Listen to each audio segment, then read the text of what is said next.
High everyone, welcome back to my channel Bong বেলে soul. লাভাতে সুন্দর সময় কাটানোর পর আমরা রওনা দিলাম ঋষভ আর তারপর কোলাখামের উদ্দেশ্যে। লাভা, লোলেগাঁও আর ঋষভের মধ্যে সবথেকে উঁচুতে রয়েছে ঋষভ। 8500 ফিট অ্যাবাভ সি লেভেলে অবস্থান করে কালিম্পংয়ের এক ছোট্ট গ্রাম ঋষভ। লাভা থেকে ঋষভের দূরত্ব প্রায় 9 কিলোমিটার। 6 মাইল বাজার থেকে একটা রাস্তা চলে যাচ্ছে লাভার দিকে আর আরেকটা রাস্তা টার্ন নিচ্ছে ঋষভের দিকে। 6 মাইল বাজার থেকে ঋষভ পৌঁছতে আমাদের টাইম লেগেছিল প্রায় 22 থেকে 25 মিনিট। যেহেতু এটা কালিম্পং ফরেস্ট ডিভিশনের ইকো ট্যুরিজম সাইটের অন্তর্গত, তাই এখানে যেতে হলে তোমাদেরকে টিকিট কাটতে হবে। ঋষভ যাওয়ার রাস্তাটা খুবই ন্যারো অ্যান্ড স্টিপ, আর ওখানে পৌঁছতে গেলে তোমাদেরকে ক্রস করতে হবে ঘন সবুজ পাইন ফরেস্ট। দার্জিলিংয়ের কাছাকাছি লেপচা জগতেও এরকম একটা পাইনের অসাধারণ ভিউ তোমরা দেখতে পাবে, কিন্তু ঋষভে আরও অনেক বড় জায়গাতে তোমরা দেখতে পাবে এই পাইন গাছের সমারোহ। পাইন ফরেস্ট ক্রস করে কিছুক্ষণের মধ্যে আমরা পৌঁছে গেলাম ঋষভে। ওখানে পৌঁছানো মাত্রই আমাদের সবার মন জিতে নিল ঋষভ। কি অপূর্ব সুন্দর এই জায়গা! ঋষভ কথাটির অর্থ হলো পর্বত শৃঙ্গ এবং পুরনো গাছ। আগে ঋষভ ছিল একটি লেপচা গ্রাম। 1998-এ এটি ট্যুরিস্ট ডেস্টিনেশন হিসেবে আত্মপ্রকাশ করে। 3 দিনের স্মল ভ্যাকেশনের জন্য একদম পারফেক্ট জায়গা হলো ঋষভ। কাছাকাছির মধ্যে বাজেট ট্যুরে নির্জন পরিবেশে থেকে যদি কাঞ্চনজঙ্ঘা দেখতে চাও, তাহলে সেটার জন্য একদম পারফেক্ট ডেস্টিনেশন হলো ঋষভ। আমরা ঋষভে গিয়েছিলাম জায়গাটা ঘুরে দেখব বলে। ওখানে আমরা কোনো বুকিং করে যাইনি, আমাদের বুকিং সব ছিল কোলাখামে। তাই ঋষভে থাকার ইচ্ছাটা এইবারের মতো অসম্পূর্ণ রেখেই আমরা এগিয়ে চললাম কোলাখামের পথে। পাহাড়ি আবহাওয়া কখন কি রূপ নেবে তা সত্যি কেউ বলতে পারে না। আমরা যখন জার্নি শুরু করেছিলাম আকাশ কিন্তু পরিষ্কারই ছিল। কোলাখামের দিকে যত এগোচ্ছিলাম প্রকৃতি আমাদের চমকে দিতে শুরু করলো।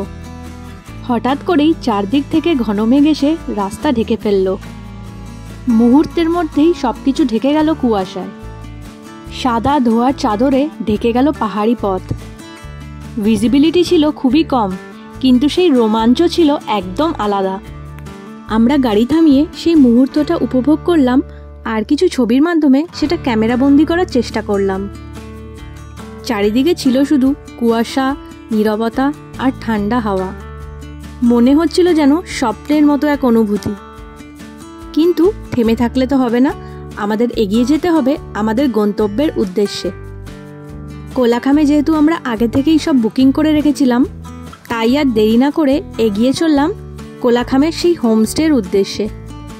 কোলাখাম হলো কালিম্পংয়ের একটা অফবিট ডেস্টিনেশন, যেটা এখনও অতটা এক্সপ্লোরড নয়। সমুদ্রপৃষ্ঠ থেকে প্রায় 6500 ফিট উচ্চতায় অবস্থিত কালিম্পংয়ের এই ছোট্ট পাহাড়ি গ্রামটি। নেওড়া ভ্যালি এবং সিকিমের অনেক ট্রেকিং রোড এই ছোট্ট গ্রাম থেকে উৎপন্ন হয়, যা কোলাখামকে অনেক অ্যাডভেঞ্চার প্রেমীদের জন্য একদম পারফেক্ট করে তোলে। কিন্তু কোলাখামের জার্নি আমাদের সবার জন্য খুবই টায়ারিং ছিল। কোলাখামের শেষ রাস্তার অংশটা ছিল বেশ চ্যালেঞ্জিং। কখনো এবড়ো খেবড়ো অফরোড, আবার কখনো বা টানা ঝাঁকুনি। কোলাখামে পৌঁছানোর জন্য লাস্ট 7 to 8 কিলোমিটার্স যেই রাস্তাটা দিয়ে ড্রাইভ করে যেতে হয়, সেটার কন্ডিশন খুবই খারাপ। আর রাস্তার এই কন্ডিশনের কথা আমরা আগে থেকে জানতাম না। ইভেন হোমস্টে থেকেও আমাদের এটা আগে থেকে ইনফর্ম করা হয়নি। এত কষ্ট সহ্য করে ফাইনালি যখন ডেস্টিনেশনে পৌঁছলাম, সব কষ্ট যেন এক নিমেষে সার্থক হয়ে গেল। এই জায়গাটা অবিশ্বাস্য রকমের শান্ত, পরিচ্ছন্ন এবং প্রকৃতির অনাড়ম্বর সৌন্দর্যে ঘেরা। আমাদের হোমস্টেটাও ছিল একদম picture perfect with a cosy vibe. আমরা ওখানে ছিলাম দ্য কোলাখাম ডিলাইট হোমস্টেতে, যেখানে পার হেড পার পারসন থাকা খাওয়া মিলিয়ে লেগেছিল 1600 টাকা করে। হোমস্টেটা খুবই পরিষ্কার পরিচ্ছন্ন ছিল এবং ভিউটাও তোমরা দেখতে পাচ্ছ কত সুন্দর দেখা যাচ্ছে। আমাদের রুমের সাথে ছিল অ্যাটাচড ব্যালকনি, যেখানে দাঁড়িয়ে তোমরা পাহাড়কে উপভোগ করতে পারবে। আমরা যেদিন গেছিলাম সেদিন চারিপাশটা পুরো মেঘে ঢাকা ছিল, তাই ভিউটা অত পরিষ্কারভাবে বোঝা যাচ্ছিল না। সারাদিন ড্রাইভ করে আর এতটা জার্নি ট্রাভেল করে আমরা সবাই খুব ক্লান্ত ছিলাম। আর আমাদের প্রচণ্ড খিদেও পেয়ে গেছিল। তাই হোমস্টেতে পৌঁছবার সাথে সাথেই একটু ফ্রেশ হয়ে আমরা লাঞ্চ করে নিয়েছিলাম। আর লাঞ্চে ছিল একদম হোমমেড ফুড, ভাত, ডাল, আলু ভাজা, আলু ফুলকপির তরকারি, ডিমের ঝোল আর স্যালাড। খাবারটা খেয়ে সত্যিই খুব তৃপ্তি পেয়েছিলাম। এভাবেই কেটে গেল আমাদের journey from Dooars to Lava to Rishop to Kolakham. তোমাদের সাথে পুরো জার্নিটাই শেয়ার করেছি, অবশ্যই জানিও তোমাদের কেমন লাগলো। আজকের ব্লগটা এখানেই শেষ করলাম।